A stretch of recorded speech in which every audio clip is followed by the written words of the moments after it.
One of the documents that we'll reference several times in this presentation is the Pharmaceutical Inspection Cooperation Scheme, or PIC's, Data Integrity Guidance, which was updated and released last year. And this is one of the more fundamental data integrity guidance documents. And within this presentation, we will be returning to this slide and different aspects of it to reinforce some of the information.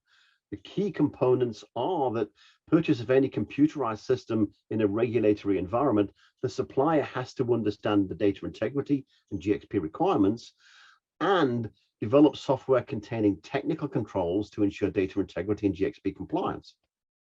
And that's a theme that we'll go back to. Regulators generally are much more interested in organizations moving away from procedural control around documents to implementing technical solutions with technical controls.